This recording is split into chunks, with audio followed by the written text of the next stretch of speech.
누가복음 3장 16, 17절 두 절 말씀 함께 읽겠습니다. 요한이 모든 사람에게 대답하여 이르되 나는 물로 너희에게 세례를 베풀거니와 나보다 능력 많으신 이가 오시나니 나는 그의 신발끈을 풀기도 감당하지 못하겠노라.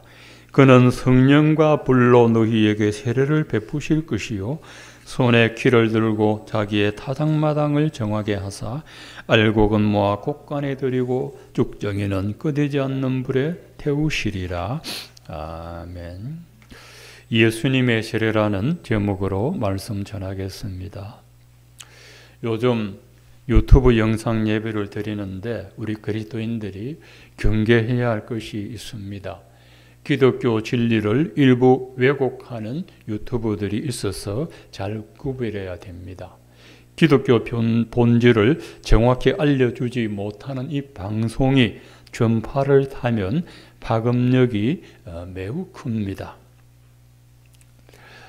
CBS 기독교 방송에서 잘잘법이라는 강의 프로가 있습니다. 잘 먹고 잘 사는 법을 줄여서 잘잘법이라 하는데 그 중에 자유주의적인 신학을 가진 학자들이 나와서 기독교 강의를 하는 거 볼 때 참목회자로서 심히 우려가 됩니다.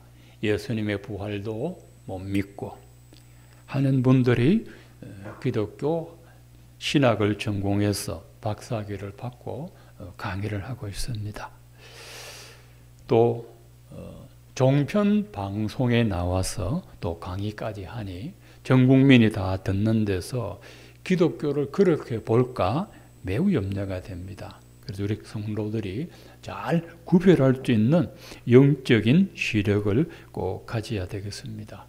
오늘 말씀을 보면 성경은 분명히 하나님은 전지전능하신 하나님이라 이렇게 말씀하시면서도 실제적으로는 로마 황제가 이스라엘을 지배하고 있습니다. 또 예수님은 로마 정부의 부당한 통치를 보고도 전혀 항거하지 않습니다. 예수님의 이 같은 행동을 보고 유대인들조차도 혼란을 겪었고 그나마 예수님에 대하여 이해를 했던 세례 요한조차도 제자들을 보내어서 너희들 예수님에게 가서 오실 그이가 당신입니까? 물어봐라 했습니다. 예수님이 하시는 것 보니 하나님이 약속한 메시아인지 알 수가 없습니다. 그 당시 누구도 예수님을 바르게 이해한 사람이 없었고 제자들조차도 예수께서 뭘 할 건지 정확히 알지 못했습니다. 예수님은 이 땅에 오셔서 무엇을 하셨느냐?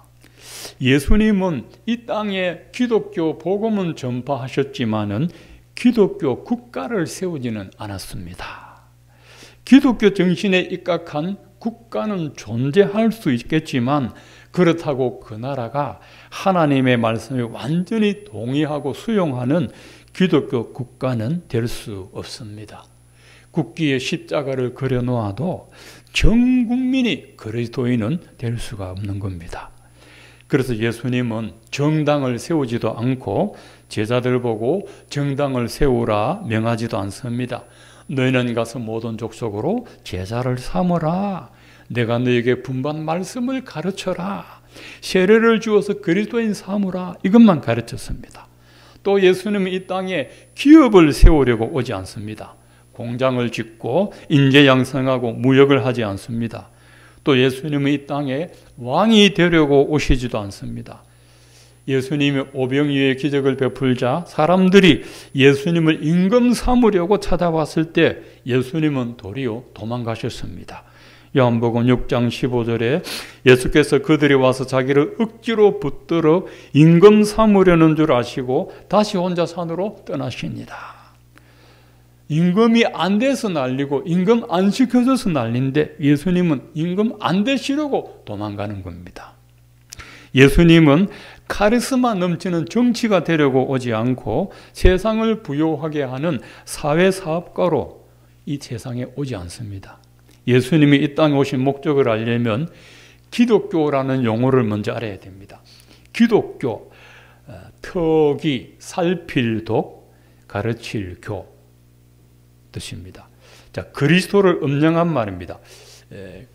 그리스도를 한자로 음력한 게 기독교가 됐습니다. 다른 말로 예수교, 예수를 음력한 말입니다. 예수도 히브리 헬라 원어는 헤수스인데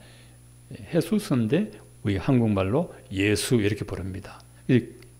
기독교나 예수교나 같습니다. 기독교 장로회, 예수교 장로회 똑같은 뜻입니다. 기독교의 뜻은 사전을 보면 예수 그리스도를 구세주로 믿는 종교 이렇게 뜻이 나와 있습니다.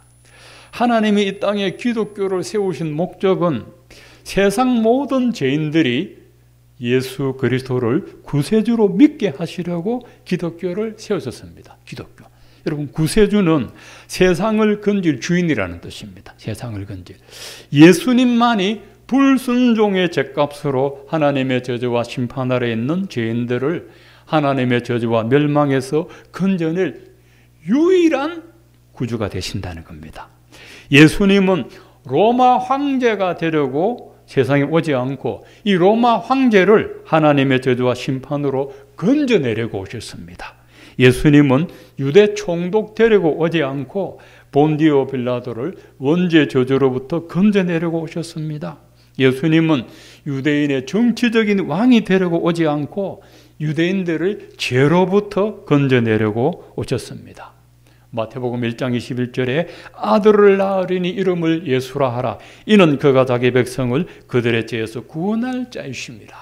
자기 백성이라 할 때 이 마태복음은 유대인을 표적으로 삼아서 읽고 있기 때문에 좁게는 이스라엘 민족을 말하고 있습니다.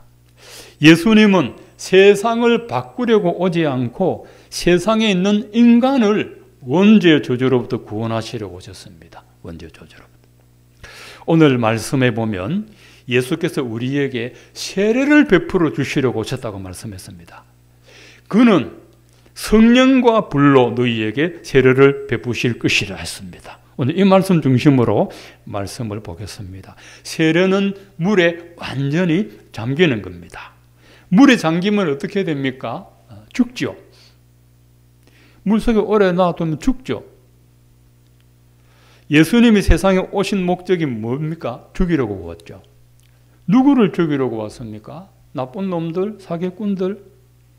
아닙니다. 내 안에 있는 제약된 본성 죽이려고 오셨습니다. 하나님께 불순종하는 악한 본성을 죽이려고 세상에 왔습니다. 우리 안에 있는 이 악한 본성 죽이려면 어떻게 해야 되죠? 물에 빠뜨려야 되죠. 세례 요한은 어떤 세례를 주었습니까? 물세례를 주었습니다. 물세례. 물세례 받으려면 요단강 물에 완전히 잠겼다가 다시 올라와야 됩니다.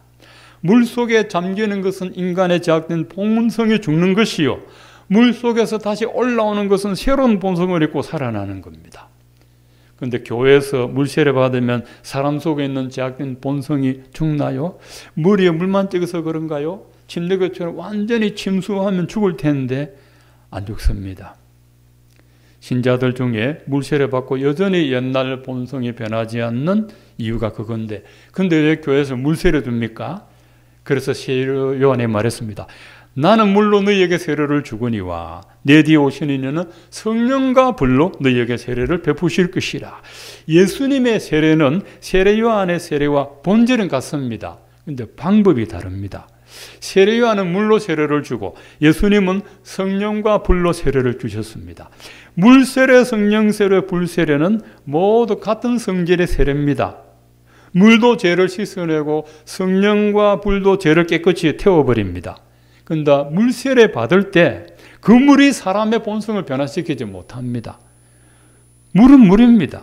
다만 물세례는 상징적으로 받습니다. 죄를 씻는다는 뜻으로 받는 것이고, 사람을 근본부터 변화시키는 실질적인 세례는 예수님이 베풀어 주시는 성령과 불로 세례받아야 진짜 본성이 죽습니다. 고린도서 5장 17절 무릇 그리스도 안에 있으면 새로운 피조물이라. 이전에 제약된 본성 지나가고 새 것이 되었도다 했습니다. 예수님이 주시는 세례 받아야 새로운 피조물이 되는 겁니다. 여러분이 그리스도를 믿는다는 것은 단순히 종교를 하나 선택하는 것이 아닙니다. 예수님은 우리를 근본부터 바꾸어 놓으시려고 세상에 오셨습니다. 여러분이 참된 그리스도인이 되려고 한다면 여러분 본성이 성령과 불로 세례를 받고 변화받아야 합니다. 성령과 불이라고 했는데 번역이 잘못됐습니다. 성령과가 아닙니다. 성령 곧 불입니다. 그러니까 성령이 곧 불이고 불이 곧 성령이라는 것입니다. 성령 세례, 불 세례 따로 있는 것이 아니고 성령 세례가 곧 불 세례라는 것입니다. 여러분 성령 세례 받으면 반드시 불과 같은 결과물이 나타납니다. 불은 흔적도 없이 태워버립니다. 싹 태워버립니다. 우리 심령에 성령의 불이 임하면 우리 영혼에 있는 제약된 본성이 타버리는 거죠. 내가 태운 게 아니고 성령께서 태워버렸습니다. 그래도 거듭난 사람은 새 사람이 되는 겁니다. 내가 그리스도와 함께 십자가에 못 박혔나니 그런 적 이제는 내가 산 것이 아니요 내 제약된 본성에 산 것이 아니고 이 본성이 나를 주장하는 것이 아니고 오직 내 안에 그리스도께서 사신 것이라. 그리스도가 살아계셨습니다. 우리가 성령의 불을 받아야 하는 결정적인 이유는 우리 심령에 성령의 불이 임하면 우리 안에 정력적이고 육신적인 탐욕들을 다 태워버립니다. 싹 태워버립니다. 사람은 고쳐 쓰는 것이 아니라 이런 말하죠. 사람은 고쳐 쓰지 못합니다. 맞습니다. 사람이 사람을 못 고치고 사람이 자기를 스스로 못 고칩니다. 사람의 본성은 사람이 고치지 못합니다. 사람의 약한 본성은 하나님만 고칩니다. 하나님만.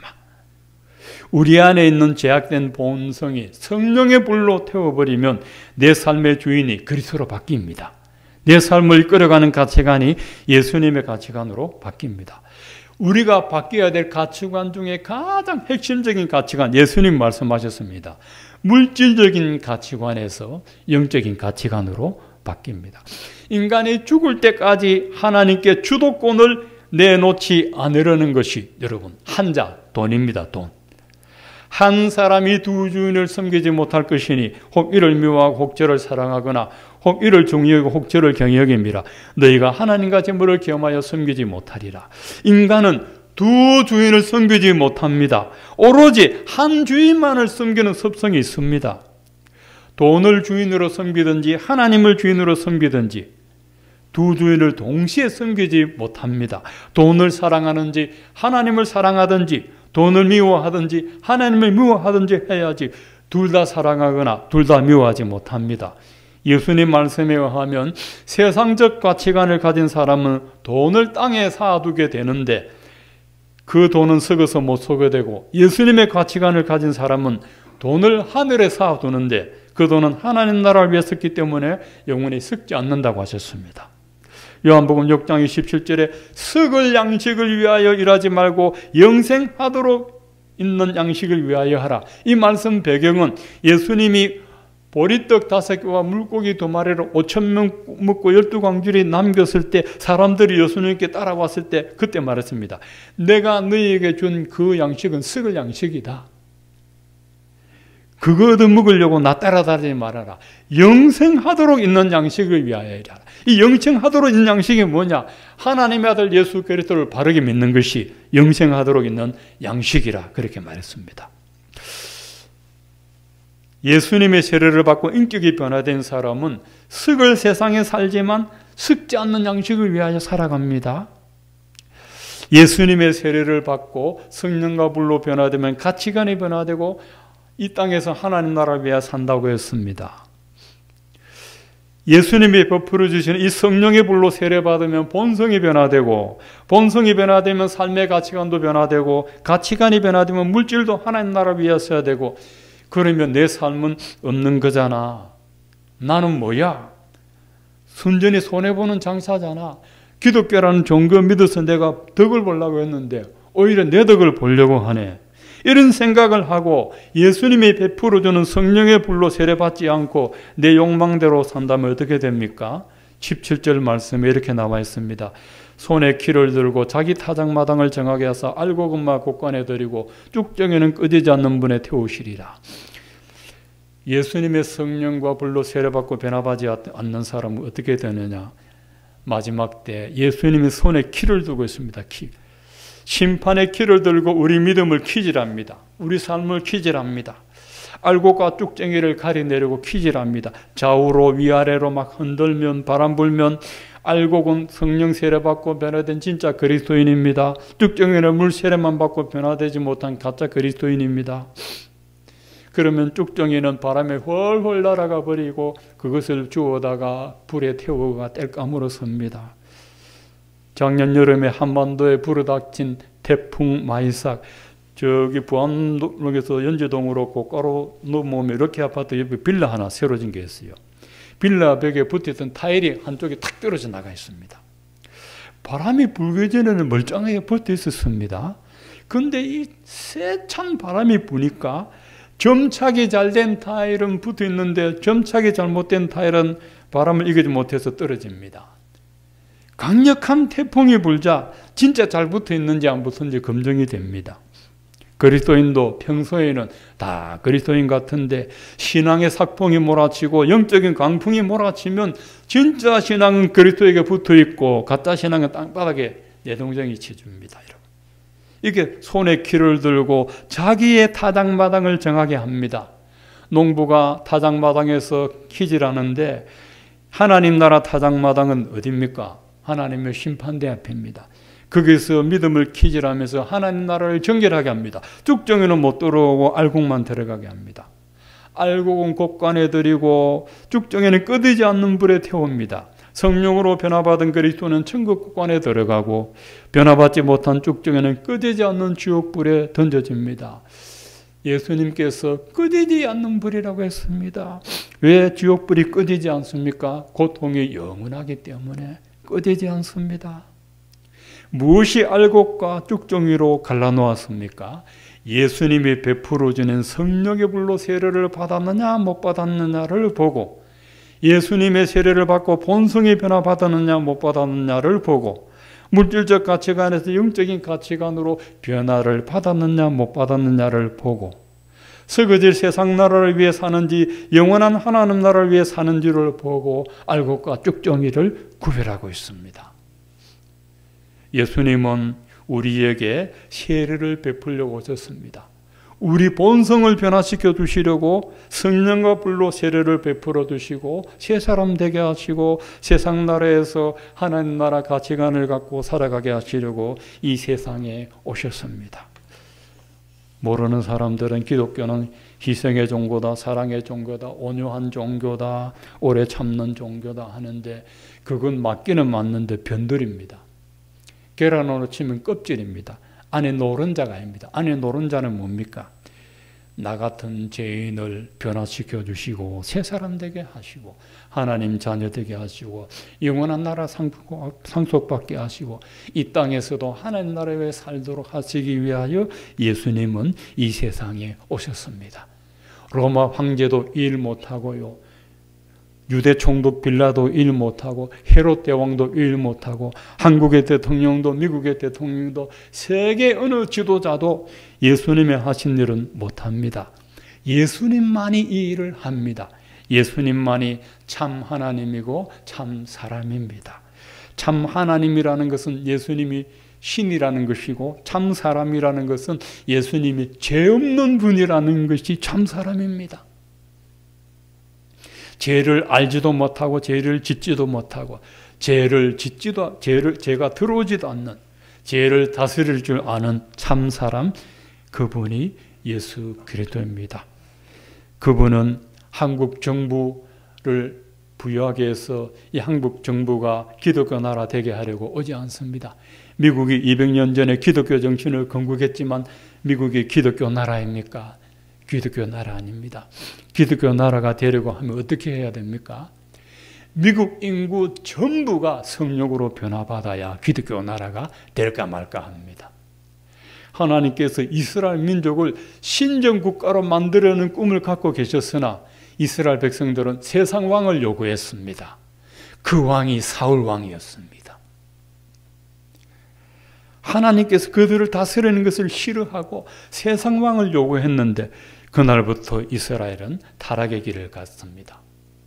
이 땅의 신정국가는 세워지지 않습니다. 언제 세워집니까? 예수님이 다시 오셔서 마귀를 심판하고 멸하고 나서 믿는 자를 구별하고 알고가 구별하고 씨앗을 새 땅이 만들어질 때 그때는 신정국가가 이 땅에 세워지지만 지금은 아직도 멀었습니다. 예수 믿는 사람 심령에만 하나님 나라가 임하고 있습니다. 그럴지라도 그 사람을 위해서 예수님은 이 땅에 오셨습니다.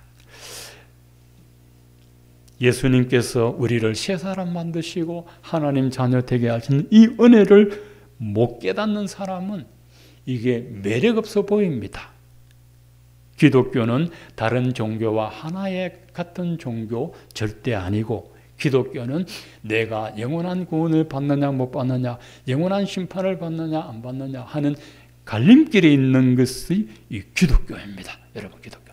예수 그리스도를 구세주로 믿는 것이 기독교입니다. 오늘도 우리 주님, 우리의 구세주가 되시기 위하여 이 세상에 오셨고 우리를 영원한 나라 상속받게 하시려고 다시 오실 준비를 하고 계십니다. 여러분 모두 성령과 불로 변화받은 그리스도인이 되어서 하나님의 백성으로 살아가게 되시기를 주 예수님의 이름으로 축원을 드립니다.